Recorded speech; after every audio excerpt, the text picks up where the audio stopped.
मसीह की आज के सुंदर दिन के लिए प्रभु का धन्यवाद करते हैं। थैंक यू जीसस लॉर्ड, जिसने आज का दिन फिर से हमारी ज़िंदगी में जोड़ा और हमें अभी तक सलामत रखा, बचा कर रखा। प्रभु की महिमा हो, धन्यवाद यीशु का। तो आइए हम चलते हैं आज के वचन में और प्रभु की महिमा करते हैं।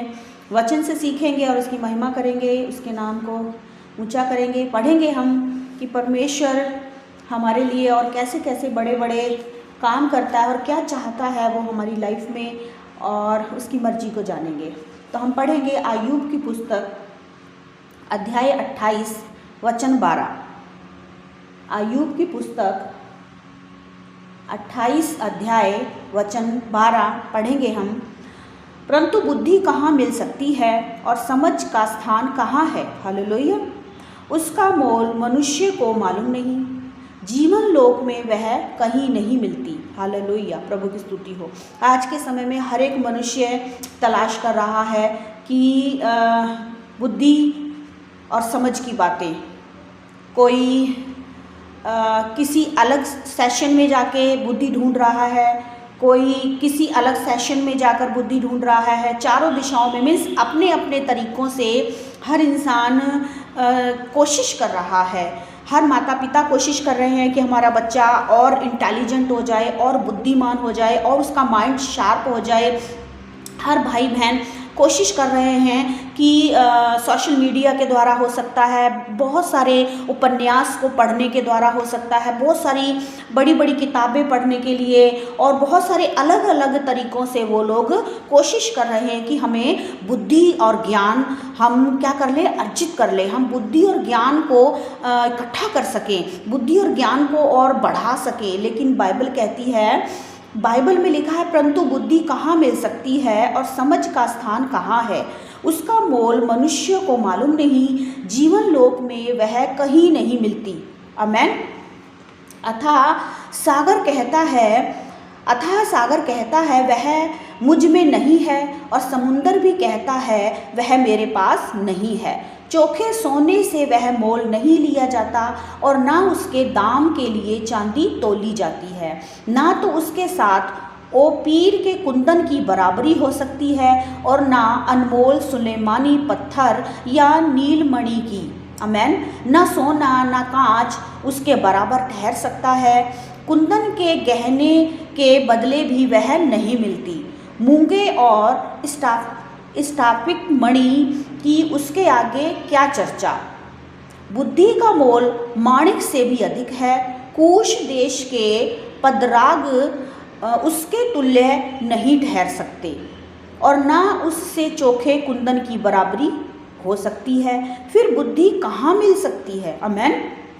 और समझ का स्थान कहाँ है? सब प्राणियों की आँखों से छिपी है और आकाश के पक्षियों के देखने में नहीं आती।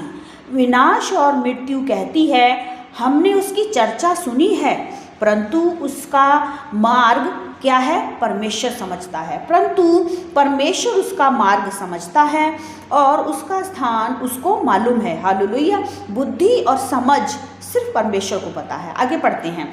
वह तो पृथ्वी की छोर तक ताकता रहता है और सारे आकाश मंडल के तले देखभाल करता है। जब उसने वायु का तोल ठहराया और जल को नपुए में नापा, और मेह के लिए विधि और गर्जन और बिजली के लिए मार्ग ठहराया, तब उसने बुद्धि को देखकर उसका बखान भी किया और उसको सिद्ध करके उसका पूरा भेद जान लिया। तब उसने मनुष्य से कहा, आमेन। हालेलुया। ये है समझने वाली बात। इस दुनिया में हम चाहे किसी भी जगह में बुद्धि को तलाशने की कोशिश करें, वो हमको नहीं मिलेगी। कुछ भी देकर हम सोचे कि सोना चांदी देने से, जैसे हमने वचन में पढ़ा, सोना चांदी हीरे जवाहरात अन्य बहुमूल्य वस्तुएं देने से भी बुद्धि नहीं मिलती। कितने भी बड़े बड़े परिश्रम करें हम, उससे बुद्धि नहीं मिलती। कितना भी हम गहरा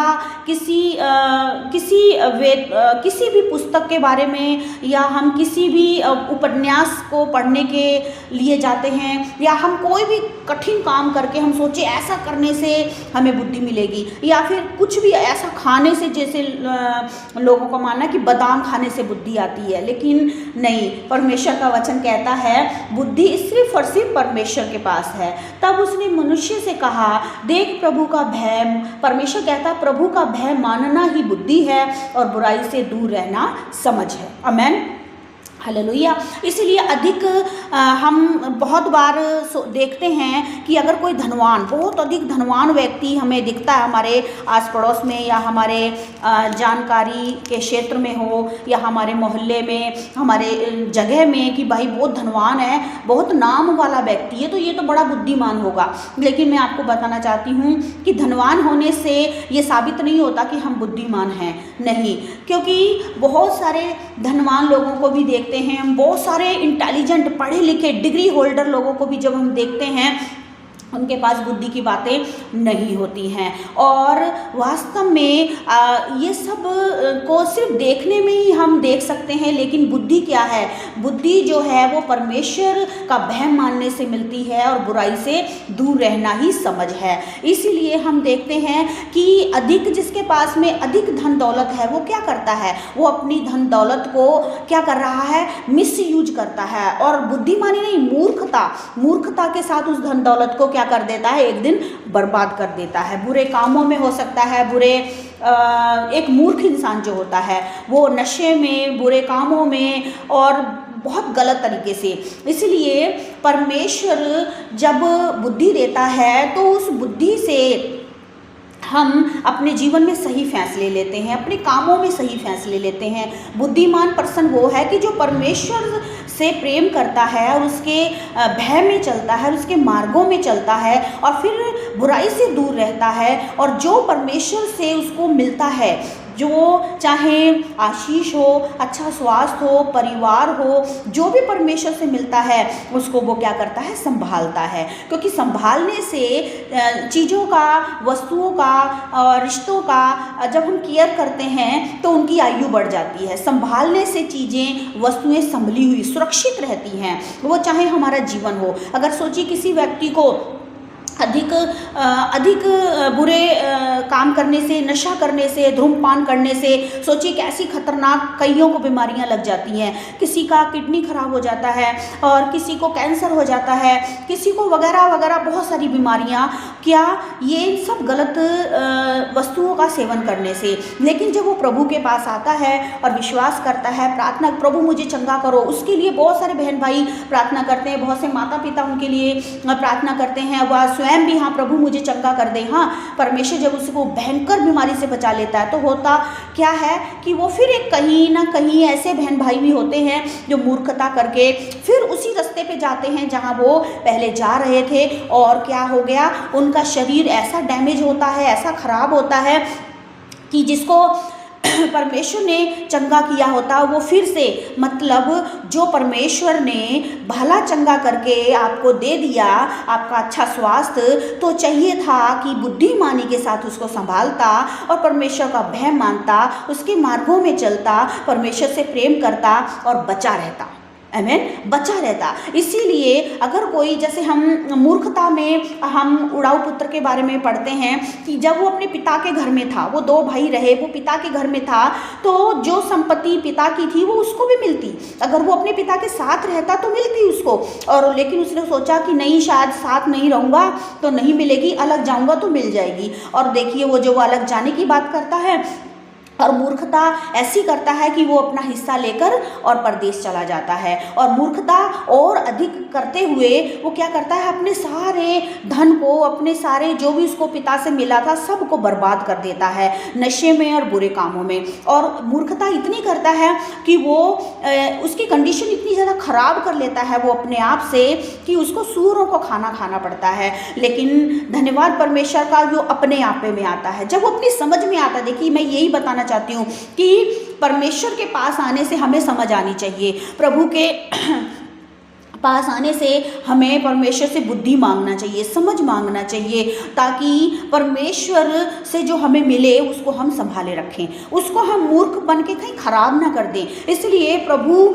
जब हमें कुछ देता है तो बुद्धिमान होकर परमेश्वर में, मसीह यीशु में हमें उसको संभाले रखने की आवश्यकता होती है। ऐसे नहीं कि प्रभु ने मुझे घर दिया, मुझे परिवार दिया, मुझे काम दिया, मुझे बिजनेस दिया, मुझे मेरे घर में आशीषें दी, बरकतें दी, मुझे अच्छा कुछ दिया और मैं उसका मिसयूज करूं और मैं बस मूर्खता करके और कहीं उसको खराब न कर दूं। इसलिए चाहिए कि मैं परमेश्वर में बुद्धिमानी के साथ जो प्रभु ने मुझे दिया उसको मैं संभालूं।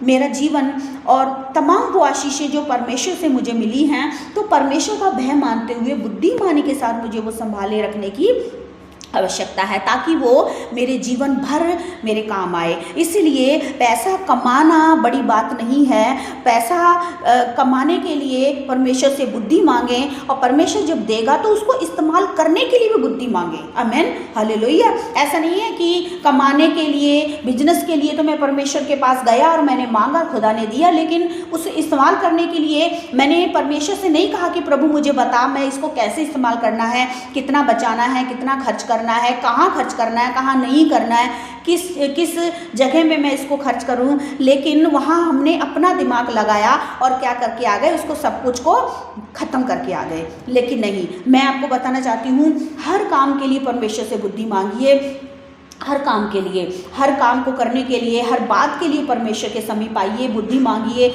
और हर बात परमेश्वर से पूछ के कीजिए कि परमेश्वर मुझे बताओ ये काम मैं कैसे करूं, इसमें आप मेरी मदद करो, मुझे बुद्धि दो, मुझे अकल दो, मुझे समझ दो इसको करने के लिए, ताकि इससे मेरा लाभ हो, मेरा नुकसान ना हो। इसलिए परमेश्वर से हमें जो मिलता है, परमेश्वर में रहकर ही हमें, परमेश्वर की बुद्धिमानी में रहकर ही उसका हमें आनंद उठाना है, उसमें हमें लाभ उठाना है और सुख लेना है। आमीन। उन आशीषों से, उन बरकतों से जो भी खुदा हमें दे रहा है, उस सब से हम सुख पाएं।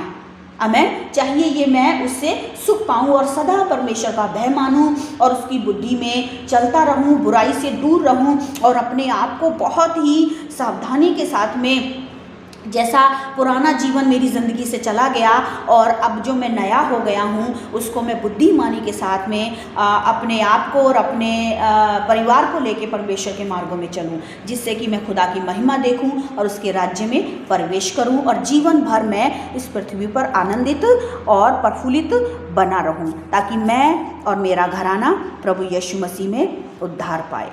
प्रभु की स्तुति हो इस सुंदर वचन के लिए। सबको जय मसीह की।